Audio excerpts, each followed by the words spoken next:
12 is where we're going to be today as we're moving through the book of Genesis. We get to start today the life of Abraham, and it seems timely. Abraham is known, as we read earlier just from the New Testament, for the faith that he had to believe God and it be credited to him as righteousness. And there has never been, I don't think, that I can remember, some of you have been around longer than me, you can, there has never been a more clear opportunity to demonstrate to the world what faith looks like, I think, than right now. The entire world is overcome with uncertainty, with panic, with fear, with doubt, and they are watching to see if we believe the confession that we have made, that we trust God.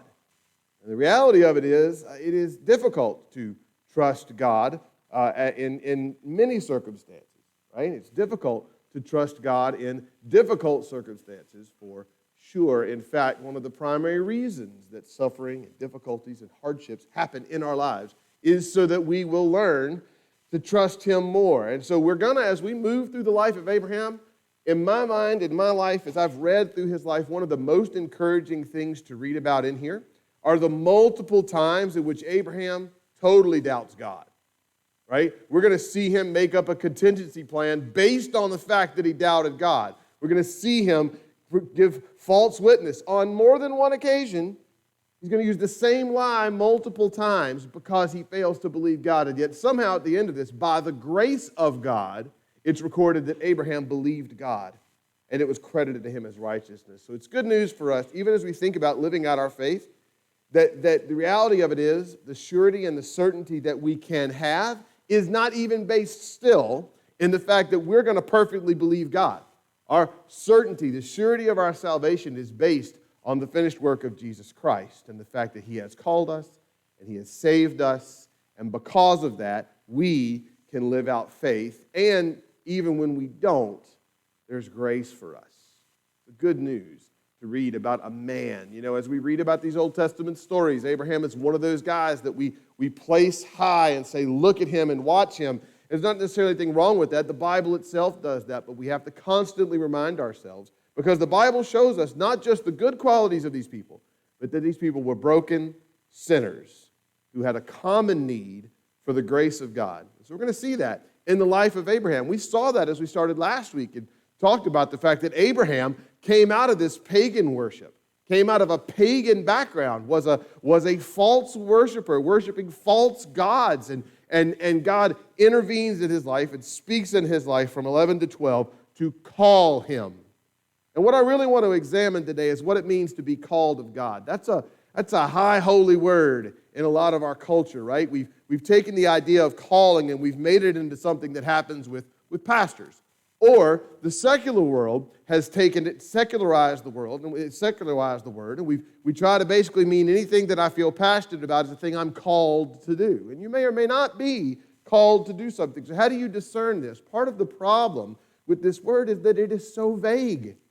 What does it mean to be called? It's one of the questions that we ask. We have interns here, or as we're moving people through to prepare for ministry, who will come and say, I feel called to ministry. I'll say, great.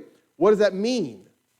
Like, if you don't know what calling means, then how do you know if you're called? And so I think as we study the life of Abraham, we're going to get to see a little bit about what it means to be called. But here's the primary thing that it means. Here's the good news. All of us are called, right? And we're called particularly to live out our faith through action. That's the primary thing I want us to see as we read through these first few verses of Genesis chapter 12, is that the calling of God ultimately is to live out our faith through action. So let's read these first few verses, and then I'll pray for us, and we'll start unpacking what's in the text today. Now, the Lord said to Abram, go from your country and your kindred and your father's house to the land that I will show you, and I will make of you a great nation, and I will bless you and make your name great, so that you will be a blessing. I will bless those who bless you. Him who dishonors you I will curse, and in you all the families of the earth shall be blessed. So Abraham went as the Lord had told him, and Lot went with him. Abram was 75 years old when he departed from Haran. And Abram took Sarai his wife, and Lot his brother's son, and all their possessions that they had gathered, and the people that they had acquired in Haran, and they set out to go to the land of Canaan. When they came to the land of Canaan, Abram passed through the land to the place at Shechem, to the oak of Moreh. At that time the Canaanites were in the land. Then the Lord appeared to Abram and said, to your offspring I will give this land. So he built there an altar to the Lord who had appeared to him. From there he moved to the hill country on the east of Bethel and pitched his tent. Bethel on the west and Ai on the east. And there he built an altar to the Lord and called upon the name of the Lord. And Abraham journeyed on, still going toward the Negev. Would you pray with me?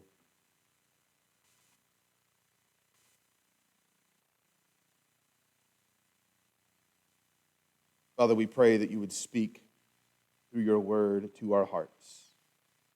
We are doubting people, I among whom am most likely chief.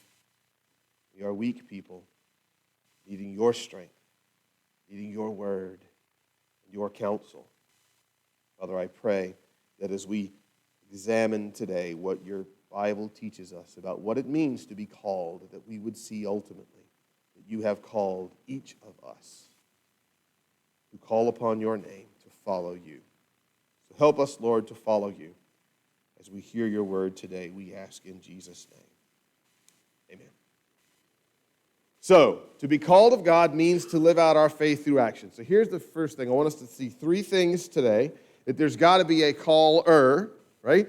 That if there's a caller, there's called to be a response or a following, and the result of the calling is going to be worship. So first, if there's going to be a calling, there needs to be a caller. So often when we think about feeling called to something, that's become, like I said, a very nice catchword, you know. So if you want to do something in particular in the context of church life, we may say, I feel called to do this, which sometimes just means I think this might be a fun thing to do that I want to try, right? Sometimes, if we see a need in the church that we don't feel qualified to fill, this is where this word occurs more often, right? Where we'll say, well, I don't feel called to that ministry, which is just a Jesus juke way of saying, I don't want to do that thing, right? Like at the end of the day, really, we just don't want to do it, which is totally okay to say.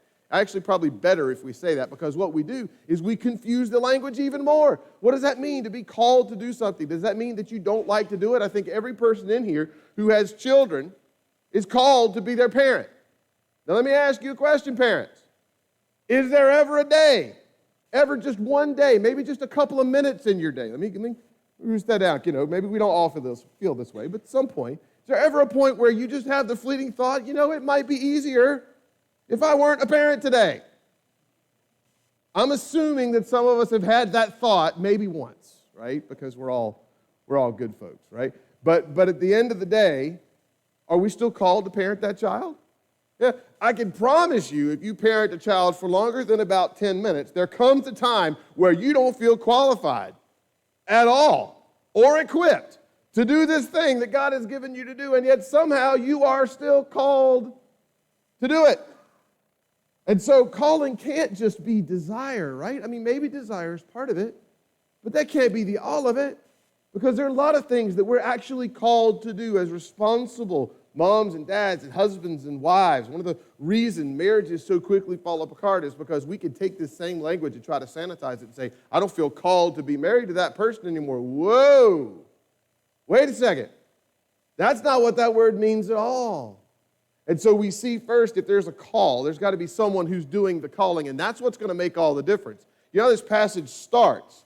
It's really important to see what happens first. We said last week, here's Abram walking around worshiping the moon, and he didn't just wake up one morning and get smart and say, you know, this moon worship thing doesn't seem to be working out for me. There's got to be some other God in the universe that I should worship.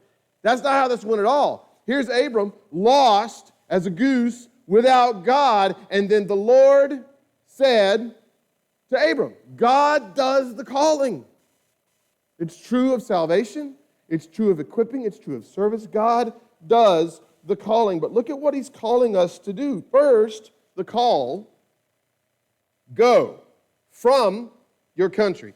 I mean, we can just hung up on the word go. For sure, there's an action. There's an activity that's involved in calling. But there's an activity that's an intentional decision to leave some things behind. We're called to leave some things behind. Moses records these things as he's talking about what Abram's called to leave behind in order of least important to most important. First, go from your country. He had to be willing to leave the place that he called home. That's harder for some of us. There are some of us that have never lived anywhere but here, right? Can you imagine packing it up and moving, just going somewhere? So he had to leave that sense of physical security that he had cultivated over the course of a lifetime. Second, he had to leave his kindred. He had to leave the people that he grew up around. For some of us, that may sound like a better idea, right? But there's a call to leave the people around whom you are comfortable and go and be with another, to go where God has called you, to be with the people that you don't know and to do things that you're not aware. And then finally, he had to leave his father's house. Now that would have been the hardest. This is an era where children would have been known by the names of their fathers. So for instance, Abraham, his dad's name was Terah. So he would have called him Abraham ben Terah, which would have been Abraham, son of Terah. You literally carried your father's name because it was just assumed that family was going to be together, but the call was to leave his father's house and go where? To the land that I will show you. Like, he's not even going to tell him where he's going to land. Just go, and I'll show you when you get there. There's not one person that would take that sort of directions from a human being. Like, just go, and I'll show you when you get there. But when God does this, when God speaks into Abram's life, he's called to leave things behind. Friends, when God calls you as a Christian, not even thinking in terms of vocation, when God calls you as a Christian, he calls you to leave things behind. You can't pick up the things that God is going to be giving you if you don't put down the things that got you where you already were. Where Jesus said, if anyone would come after me, he must deny himself and take up his cross and follow him.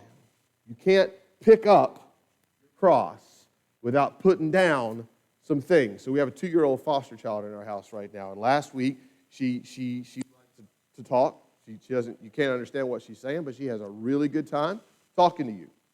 And so she's talking. We're having prayer time before service, and she's just talking and chattering. And it's delightful sound, except for the fact that if you don't listen to her, she just continues to get louder, right? Because, I mean, clearly you're just not hearing what she's saying. So she's just going to keep trying to say it louder.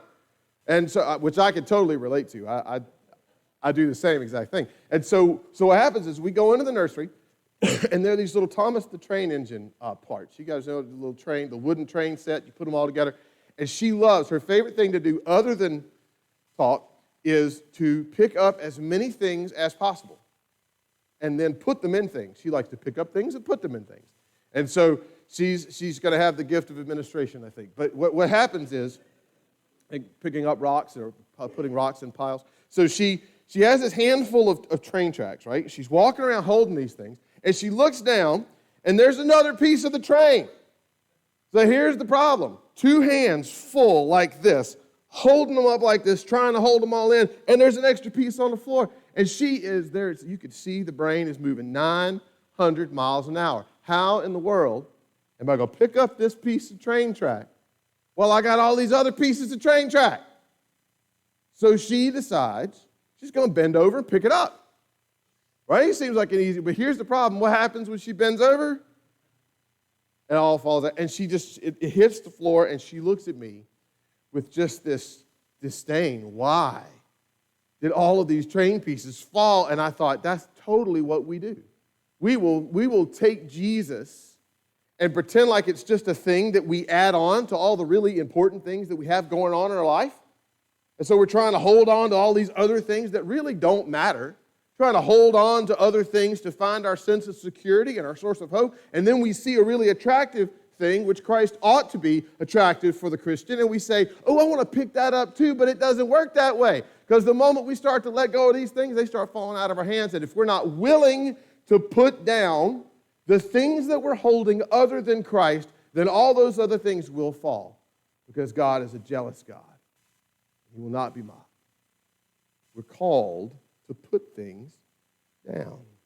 We're also called to receive the blessing of God. So God's going to spell it out for us here, right? He says, go from your country, Abram, your kindred, your father's house, to the land that I will show you, and here's what I'm going to do. I will make of you a great nation, and I will bless you and make your name great. 7 blessings here that we see. First, he'll be a great nation. We'll see this come true as Israel goes into the promised land, and then later as the church. We are evidence of the fact that God keeps his promise to Abram. We sit here today, thousands of years later, as a testimony to the faithfulness of God to keep this promise to Abram. And he says, you will be blessed. I will bless you. God will give Abram every good thing, but the primary good thing that God gives Abram is himself. You remember that promise that was made, that Noah was talking about when he blesses his sons, and he says that Shem, what's the great blessing of the house of Shem, was that he would have the presence of God with them, and Japheth would dwell in the tents of Shem. This is God just advancing that promise, coming along. I will bless you. Why? Because I will be with you. That is a great blessing. Then he says, and I will make your name great. Now, what's really fascinating here is Genesis 12, God says, Abram, I'm going to make your name great. You remember what the folks who built the Tower of Babel last week, you remember what they said? Let us make a name for ourselves. Isn't that interesting? In 11, you've got people trying to build the stairway to heaven and make a name for themselves. In 12, you've got God's promise to Abram to make his name great. We got to remember, because God willed Abram to be remembered, we remember him. God designs and desires whose name will be remembered and whose name will not. And the sad reality of the world is that those who work hardest to find their name made famous in this world will most often find it completely forgotten in the next. And that's the truth of what matters and what God has promised us. He has not promised us that we're going to be successful here. We might be a total failure by the world's standards. You might try really hard at something and completely blow it. That does not mean God is not faithful to keep his promises. Because his promise was his presence. His promise is his blessing. And people will prosper or not prosper at the will of God, so that the glory of God can be made known. Then he promised that he will be a blessing. All right, you'll be a blessing to all people. We see this ultimately through Jesus, the seed of Abraham. He will bless those who bless Abraham. Promise number 5. We'll see this come true in this story. That Abram's going to try his very best to do everything he can to just tank the promises of God. Not intentionally, but because he's a sinner. And so in his sin, he's going to try to thwart God's promises. They cannot be thwarted. God's promises are God's promises. All the families of the earth, promise number 6, all the families of the earth will be blessed. We'll see this in Christ. I said again, we sit here as evidence of the fact that God has made true with his promise. All the families of the earth, through the Son of God, will be blessed. What do you consider today to be the greatest blessing of your life? Friends, the way that you answer that question determines who your God actually is. And for many of us, that's an indictment against the things that we prioritize. Because there are a ton of things that could pop into your mind first if you're not careful, right? Yeah, that's sort of the point. There are a lot of good things that become bad things when they become God things. The blessings that God has promised are the promise of his presence, the surety of salvation, the confidence that we will be with him forever. Those promises are not just supposed to be greater when we think about them. they're supposed to always be greater. And if we start changing our thinking to really think about the greatest blessing that I have is Christ, that will change everything about the way we live our lives. And it will change everything about the things that we hold on to tightly versus the things that we hold on to loosely. And God has called us. As we saw, what's the first thing? You got to get rid of these things. You got to leave these things that you're comfortable with, Abram, and go to this place that I'm going to show you. You got to be willing to hold on to these things loosely. Deny yourself, take up your cross, and follow me. That's what Jesus said. And the calling finally is to trust in the protection of God. When God calls us, He calls us to trust in His protection. At the intersection of the faith that sets aside the things we found comfort in and the belief in the blessing of the promises of God that we've been given, we find the third promise, the third hope that we will be under God's protection. We'll see this over and over again as part of Abraham's calling. Abram's calling. The promise of God will be protected at all costs. But one of the reasons that I think that we are so afraid in the Christian life of just making decisions is because we don't actually bring our thinking about God to bear in the way we live it out. In other words, we don't bring our theology into practice, because here's reality. If we really believe that God has a sovereign plan, if we really believe that God is God and we are not God, if we really believe that He has called us to do righteously and to think and to use the minds that He has given us and the brains that He has given us and the abilities that He has given us to do the work that He has given us, then you know what we will do? We will do something. But what happens is we often do nothing because we sit in this abject sort of fear that somehow I might make a wrong decision, and in making a wrong decision, God's plan for my life will change. Friends, can I assure you, from the confidence that the Scriptures has given me, that you are more than welcome to make as many mistakes as you want, but you will never thwart God's plan. That doesn't mean you should sin so that grace may abound. It does mean that inactivity and passivity are still sins. And they are no less sin than activity. In other words, it may be a grievous sin for you to be sitting and waiting for more clarity when God wants you to use the brain He has given you and the faith, even more importantly, that He has given you. When God calls, these things will follow. But not just these things will follow, we will follow. You know, it's interesting. I think our language, even in this, can confuse us. Because there's got to be a reason, right, for the calling. There's got to be a call to follow. But when we talk about each other, we talk about each other as though we are Christians. And I think Christian is a fine word to use. I think it's an even better word to use when we start actually thinking about what the word means. You see, a Christian is a follower of Jesus. And I'm going to say something that's earth-shattering. Maybe you never heard it before. You know what followers do? They follow. Yes, right, they follow. You know what following is? Activity. It's a doing thing, right? We are actively following Jesus. We're called to an active Christian life, right? We're called to actively respond to the call of God to do these things, to leave things behind, to pick up and follow and go. We're called to rest in His protection and His provision. Boy, there's never been a time where we needed to hear that more, I don't think, other than maybe the stock market crashing. The fear and panic that goes along with the risk of public health just speaks to the fact that we're called to trust in God's protection. That doesn't mean we need to be foolish. We don't need to walk around coughing in each other's faces. That's probably not a good idea. But here's the reality. It wasn't a good idea a month ago, right? It's not like that's changed. And so we're called to rest in the protection of God. Here's the thing. All these things that God says. He says, finally, we get to verse 4. At the end of verse 3, in you, all the families of the earth shall be blessed. So Abram went as the Lord had told him. Boy, there's so much packed into that, right? Abram went, leaving comfortable things behind, leaving comfortable spaces behind. And he didn't really even know where he would end up as he journeyed. He headed to the place where God would show him.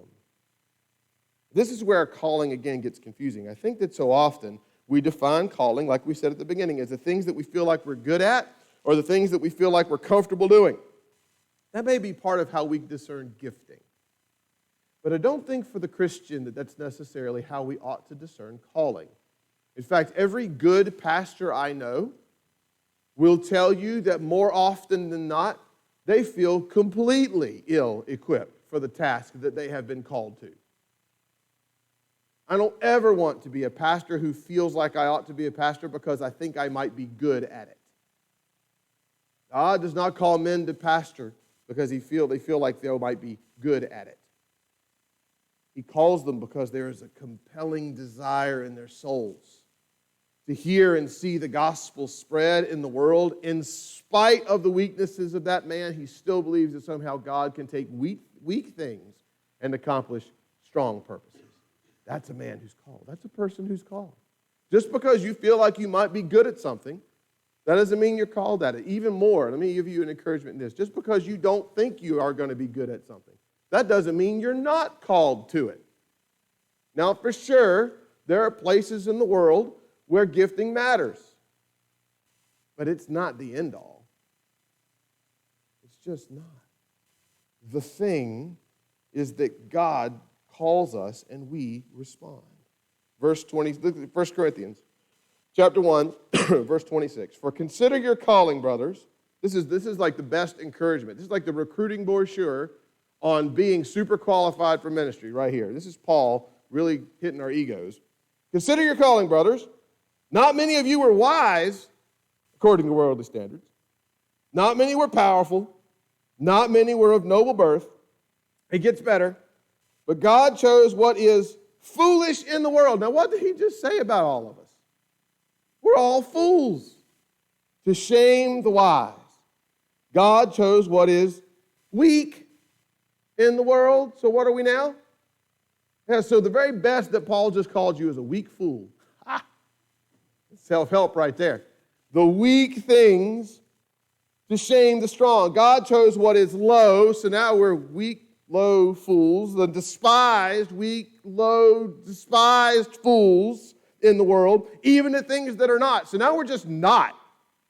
Like we went from being all these things, now you're just not.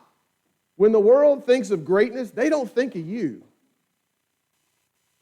That's how you know a man is called. Now, isn't that fascinating? Because that's the exact opposite of how we pick leaders. The things that are not.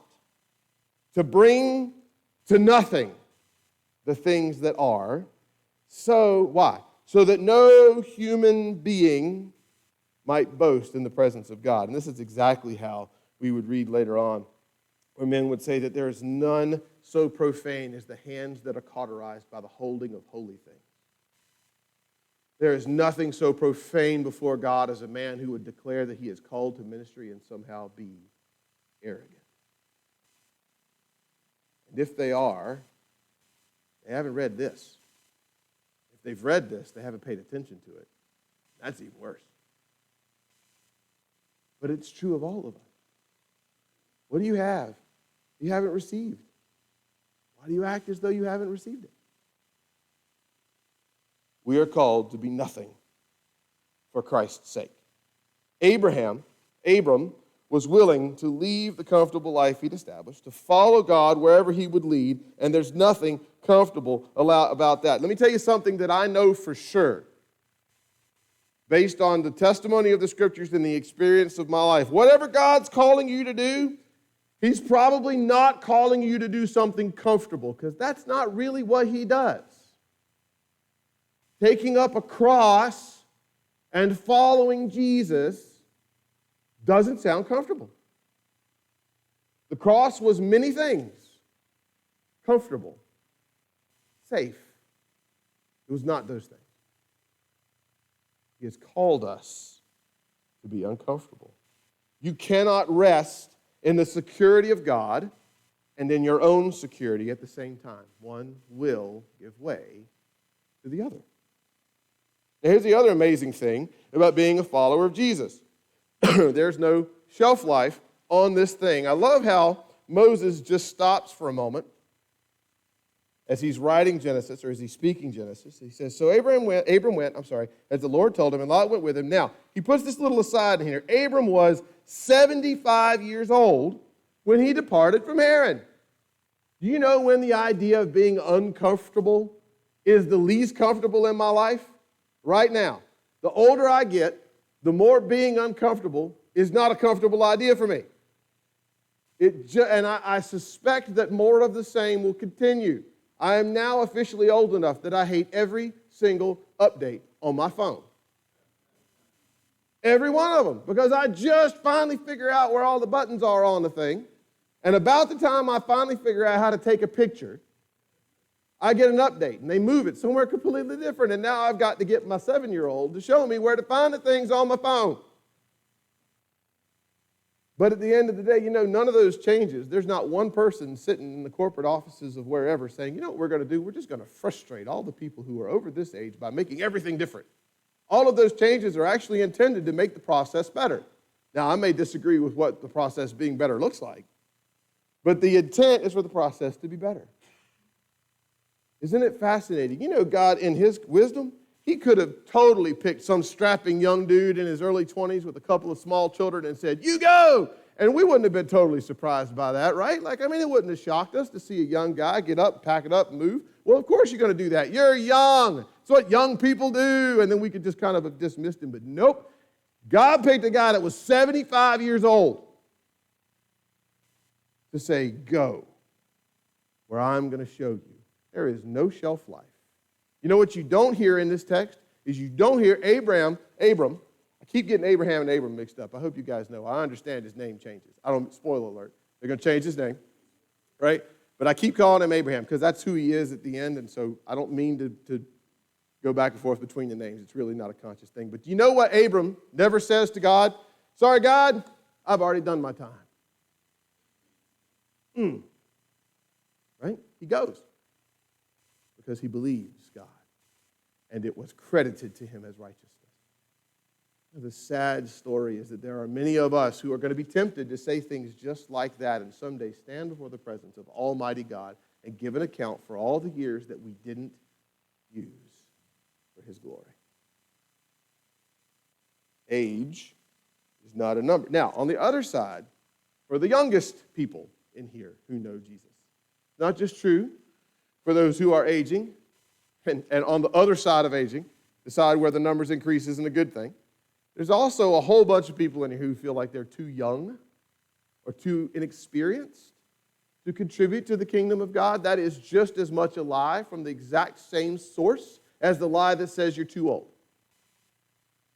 Every person has been gifted of God to use the gifts they have been given. And in fact, every church needs their youngest members to also contribute, to also have a meaningful part to play. And so whether you are in here and you feel like you are too old, or whether you are in here and you feel like you are too young, I have good news for you. The Bible says that both of you are wrong. Right? All of us have a gift that God has given us, and all of us have a calling to be obedient to the call of God. And age and experience are not a factor in those things. The call of God is active. One of my very favorite books, I've referred to it like 1,000,000 times in the last couple of years. It's a book by Kevin DeYoung called Just Do Something. Right? This totally speaks to that. My favorite quote in the whole book, right here. Here's what Kevin DeYoung says. Put aside the passivity and the quest for complete fulfillment and perfectionism and preoccupation with the future and start making some decisions in your life. Don't wait for the liver shiver. If you're seeking first the kingdom of God and his righteousness, you'll be in God's will. So just go out and do something. Obedience to the call of God is active. We are called to actively follow Jesus. As an aside, men, that starts with us. The only greater indictment to the passivity of the Western church is the passivity of the men who are a part of the Western church. We are called to do. We are doers. In our core, the way we demonstrate what it means to be created in the image of God is by doing and deciding and acting on things, not waiting for things to act on us. We're called to do, because followers of Jesus follow. That's what we do. God calls, we follow. And the end result is worship.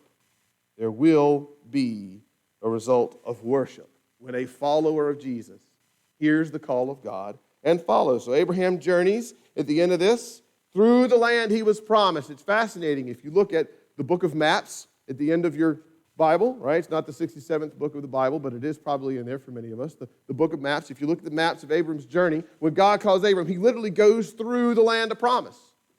When he calls him, off he goes, and he goes all through the land. In the first place he stops, he makes two stops in this passage. First is Moreh, which is the oak of Moreh, a place of worship for Canaanite pagans. So here's what they would do. This is the fascinating part, because it's all about the calling of God. So they would sit down in this tree and they would listen to the rustling of the leaves. And they really thought that if they listened to the rustling of the leaves hard enough, they could hear their God telling them what to do. Man, that sounds super spiritual.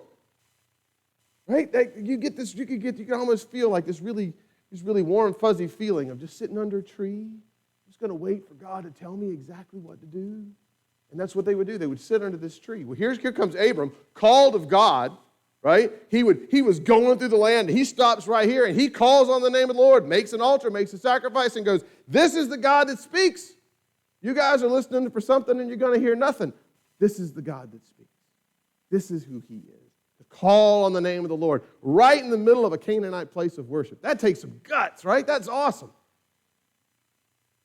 So he calls on the name of the Lord. He flies in the face of this, I need to have this feeling from God. You know what? Sometimes God's calling you to do something and you ain't going to feel nothing. Not one thing. You're still called to do it. If you're waiting to have a feeling from God, then you are neglecting to act on what God has given you. He says we have all things pertaining to life and godliness. The reality of the fact is sometimes we wait to hear from God because when things go wrong, we want to be able to blame him. He's called us to do. He's called us to act. So he goes through, he stops here, and he makes this worship. And then he goes in between Bethel and Ai, and he calls on the name of the Lord again. So we're going to see him stop and make an altar north to south. This whole land is the land that God has promised him. And now God's going to take him through it to see it. Makes two altars, keeps going. Friends, when God calls a man, that man will call on God. God has called us as Christians. Any of us who are called to be leaders, for sure, but all of us, God has called us to make the sorts of decisions that require faith. To make decisions in our lives and say only the Lord can do this is the high calling of a Christian.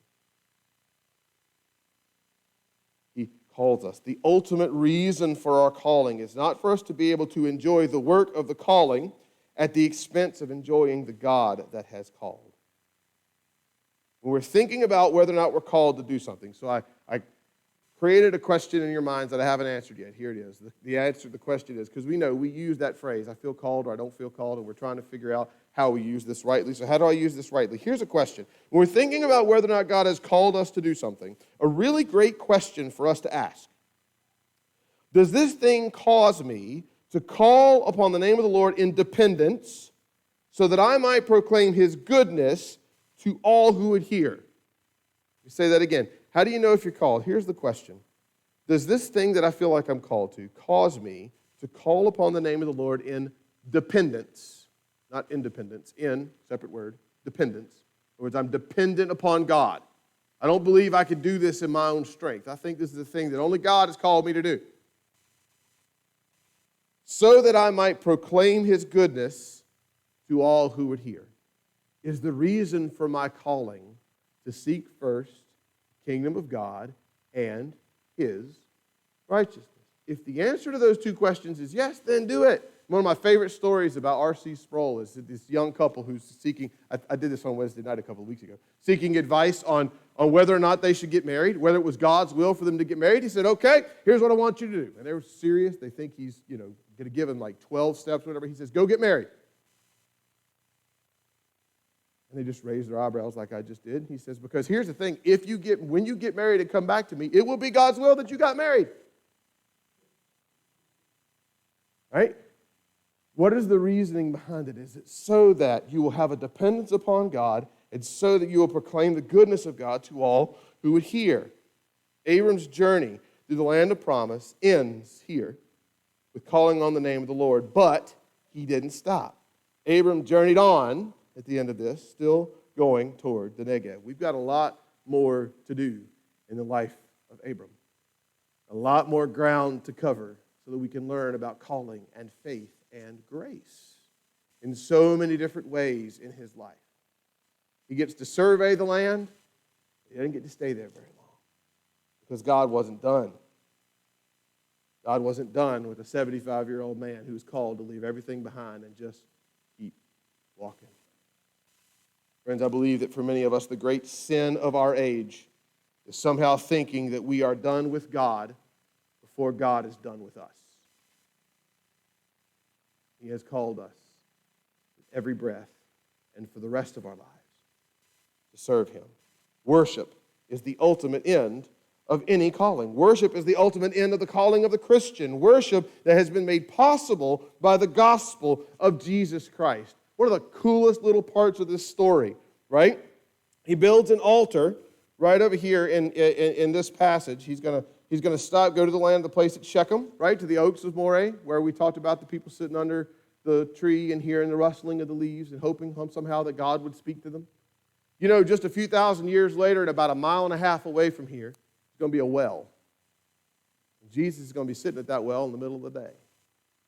You know what's going to happen? There's going to be this woman who's going to come up. She's going to be getting water, and he's going to have this interaction with her, and she's going to, at the end of it, say, who's right? You know, these people or these people? Where are we supposed to worship? And Jesus is going to end it with the hour is coming and now is when the true worshipers will worship the Father in spirit and truth. The Father is seeking such people to worship him in nearly the same place where a 75-year-old pagan, redeemed by the grace of God, came to build an altar in obedience to the call of God and in anticipation to the promises of God. Jesus would come and call a Samaritan woman to worship him. God's promise to Abram to bless all the nations through him comes true in the life and work of Jesus Christ. If you are his, he has called you to his life and to his work to make his name known. You don't need any more feelings to know that that is true. What you need is holy courage, given by the grace of God, so that we might go and see the world transformed by the gospel of Jesus Christ. Christians, God has called you. He has called you to deny yourself, lay down your life, and follow him. He's called you to worship him. Non-Christian, the person who has never repented of your sins and believed in Jesus Christ, let me tell you something. God is still calling for you to deny yourself, lay down your life, and follow him. Because if you hold on to it, it will be lost. Because it will be taken from you. But if you give it freely, you have eternal life. Friends, the great hope of the gospel is that not just we have been saved for heaven, but we have been saved for the glory of God and called and given purpose on this earth. What is he calling you to do that you are not doing? And may this text and this scripture give us the courage to act out our faith courageously. You pray with me.